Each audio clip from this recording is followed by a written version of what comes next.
Imagine walking down a narrow London alley in 1888. The fog so thick you can barely see a few steps ahead.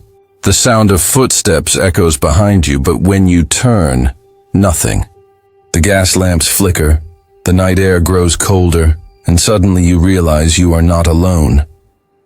Someone is watching, someone is hunting. This is not just a story of crime. It is the story of terror itself. A phantom that emerged from the shadows of Whitechapel, leaving behind mutilated bodies, chilling letters, and a legacy of fear that has haunted the world for over a century. This is the tale of the man history calls Jack the Ripper. In the cold, damp air of London in 1888, the streets of Whitechapel told a story of misery. Poverty lingered on every corner.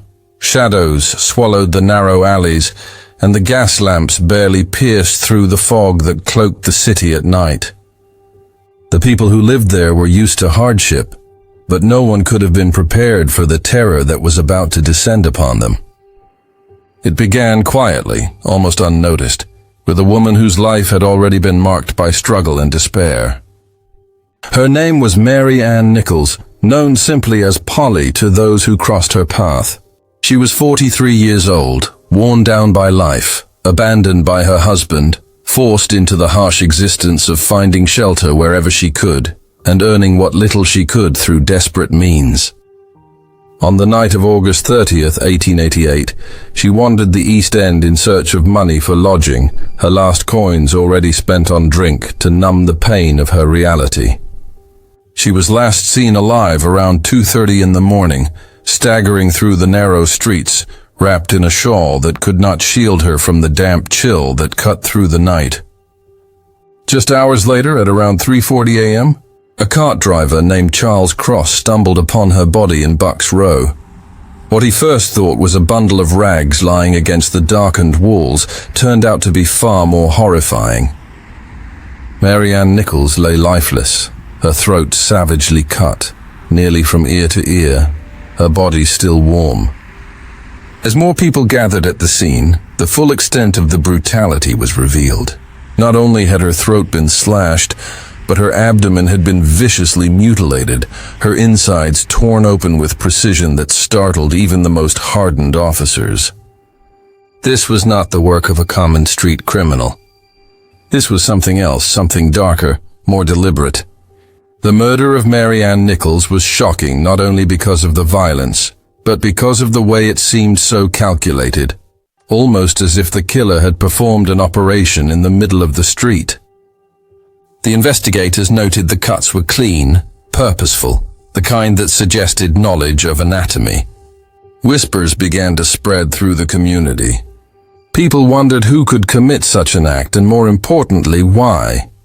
But the terror had only begun because just days later, the streets of Whitechapel would be stained with blood once more, and the killer would reveal that his first strike was only a warning of what was to come. On September 8, 1888, just over a week after Polly Nichols was laid to rest, another woman, Annie Chapman, became the Ripper's next victim. Annie was 47, her life no less tragic than Polly's.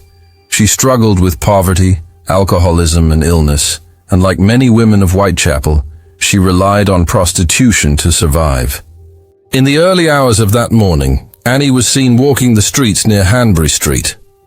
Witnesses described her as tired, unwell, yet still searching for a client, the grim reality of survival forcing her to keep moving despite her frail state. Around 5:30 a.m., her body was discovered in the backyard of 29 Hanbury Street. The scene was even more disturbing than that of Mary Ann Nichols. Annie's throat had been cut with the same savagery, but her abdomen had been mutilated with even greater precision. Organs had been removed and placed beside her, as if the killer was making a statement, leaving behind not only death but a horrifying spectacle. The nature of the wounds confirmed the growing suspicion that the murderer had surgical skill or knowledge of human anatomy. The cuts were not random. They were deliberate, as if someone had dissected her in the darkness of the backyard. The brutality left investigators shaken. But the message was clear. This was not a one-time killing. This was a pattern, the work of someone who would strike again and again. Fear spread through Whitechapel like a disease. Women refused to walk alone, and men took to the streets, trying to guard their neighborhoods. Yet the killer moved unseen, choosing his victims carefully, waiting in the shadows until the moment was right. Annie Chapman's death cemented the belief that London was in the grip of a monster unlike any it had ever known. The people began to whisper a name, a shadowy figure born of terror, a man who would later be known to history as Jack the Ripper. The autumn of 1888 carried with it a chill that seemed to seep not just into the bones of Londoners, but into their very souls. The streets of Whitechapel were tense, every shadow watched with suspicion, every sound in the night stirring unease. The city was still reeling from the horrors of Mary Ann Nichols and Annie Chapman when the killer returned to the streets once more. This time with a vengeance that would etch the date of September 30th into history. It began with a woman named Elizabeth Stride, a 45-year-old Swedish immigrant who had endured hardship after hardship throughout her life. Known to her friends as Long Liz, she was seen in the company of a man late that night. Witnesses recalled her standing under the dim glow of a gas lamp, speaking to him in hushed tones, though no one paid much attention. At around 1 a.m., her body was discovered in Dutfield's yard off Berner Street. Unlike the other victims, Elizabeth's wounds were different. Her throat had been slashed, but her body was left relatively untouched. Investigators speculated that the killer had been interrupted, that something or someone had startled him, forcing him to leave before carrying out the full extent of his dark ritual. Some even claimed to have seen a figure fleeing into the night, though no one could give a clear description. For a moment, it appeared as if fate had spared Elizabeth from the mutilations that had become the Ripper's signature. But fate had not spared London, because the killer was not yet finished with his grim work that night. Less than an hour after Elizabeth Stride was found, another woman's body was discovered in Mitre Square, just a short distance away. Her name was Catherine Eddowes, a 46-year-old woman known for her fiery spirit, but also her struggles with poverty and drink. Earlier that night, she had been taken into custody for drunkenness and released shortly after midnight.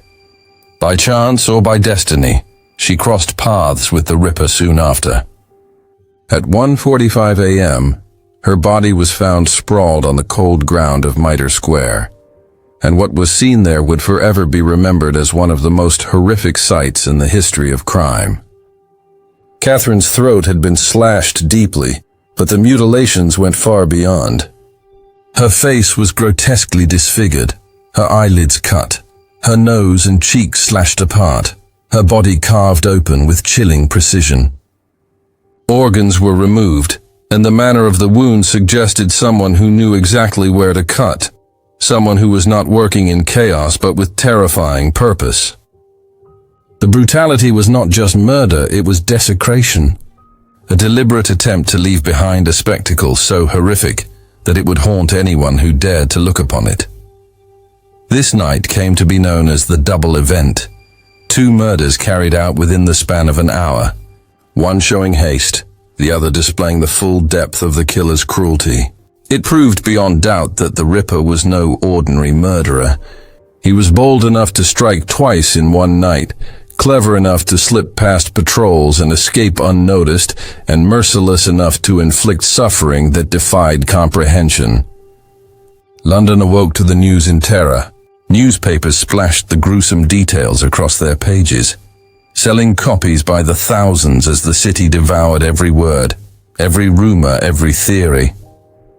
Panic spread through the East End, and women feared even stepping outside their doors. Police scrambled for answers, questioning suspects, patrolling the streets. But the killer seemed to melt into the fog, always one step ahead, always watching from the shadows, as if the horrors of Mitre Square were not enough. The Ripper left behind something even more sinister. Nearby, a piece of Catherine Eddowes' apron was discovered, soaked in blood, discarded in the doorway of a building in Goulston Street. Above it, scrawled in chalk, was a message: "The Jews are the men that will not be blamed for nothing." The cryptic words sparked confusion and fear, and though the message was quickly erased by police, it only deepened the sense of dread that the Ripper was not just killing, but playing a twisted game with the authorities. The double event marked a turning point. The people of Whitechapel realized this was not just a passing nightmare, but an ongoing reign of terror. The killer had revealed both his boldness and his brutality, showing he could strike more than once in a single night and vanish without a trace. For the investigators, it was a humiliating blow.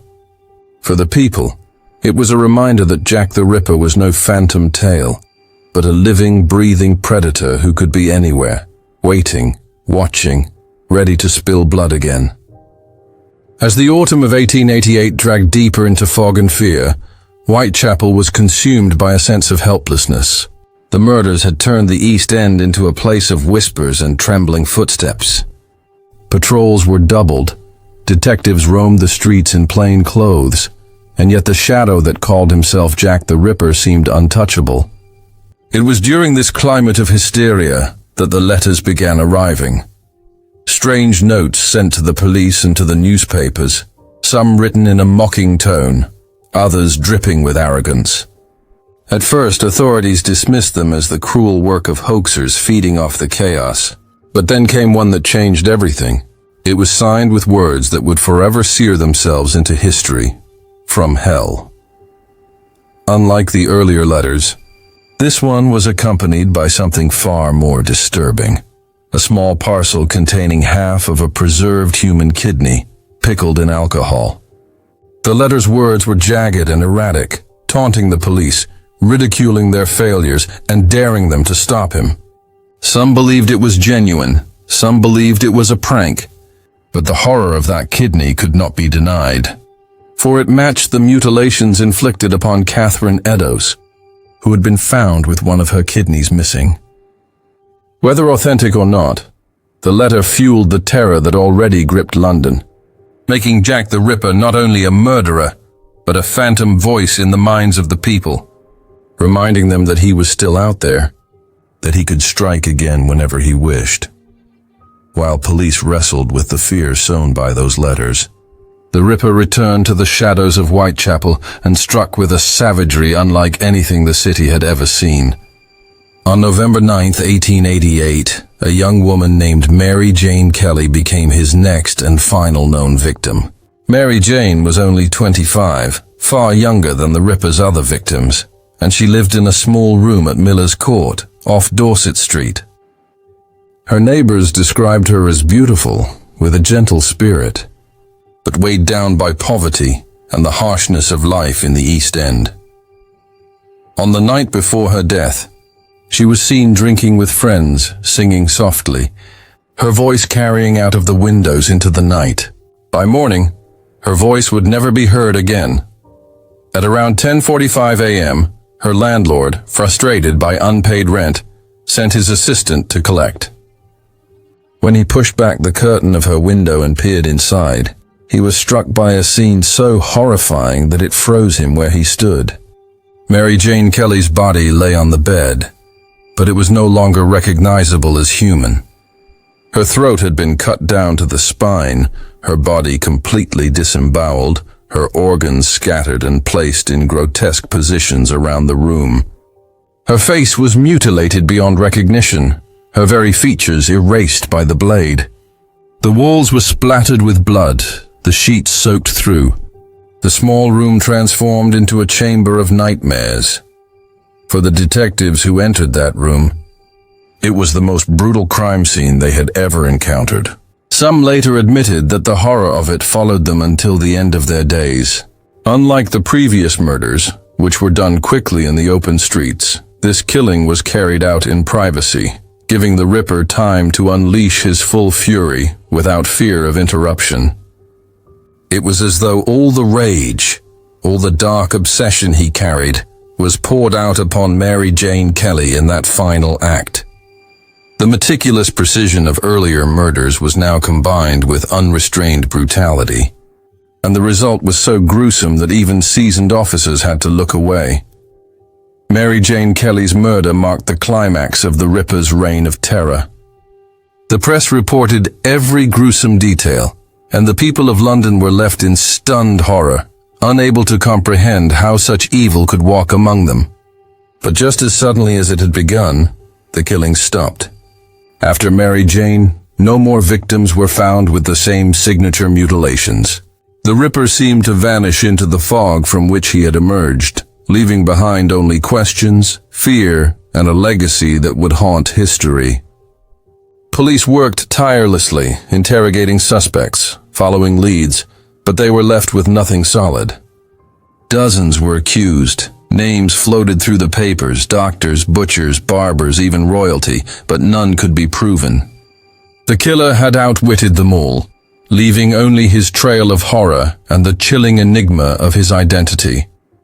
And so London was left with the echo of his deeds, the chilling memory of those letters signed with arrogance, and the sight of Mary Jane Kelly's mutilated form forever etched in the minds of those who dared to see it.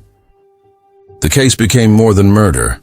It became myth, a story retold across generations, each whisper of Jack the Ripper carrying with it the fear of the unknown, the terror of a monster who was never caught and never unmasked. The story of Jack the Ripper is more than a collection of unsolved murders.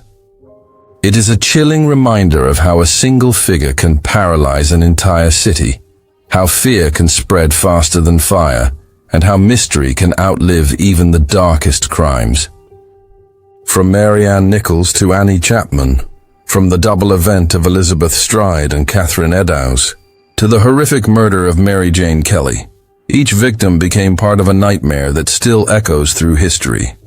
His letters taunted investigators, his brutality shocked even hardened officers, and his identity remained forever hidden in the fog of London's East End. The Ripper was not just a killer. He was a phantom of fear, a symbol of the unknown, and a puzzle that has never been solved. His reign of terror may have lasted only a few months, but his shadow has lingered for more than a century, making him one of the most infamous figures in the history of crime. Jack the Ripper vanished, but his story never did. The murders ended, but the mystery lives on, and maybe that's the true horror. Not knowing who walked those streets and who might still be watching from the shadows. If you want more chilling crime stories and mysteries, don't forget to like, share, and subscribe, because the darkness is never far away.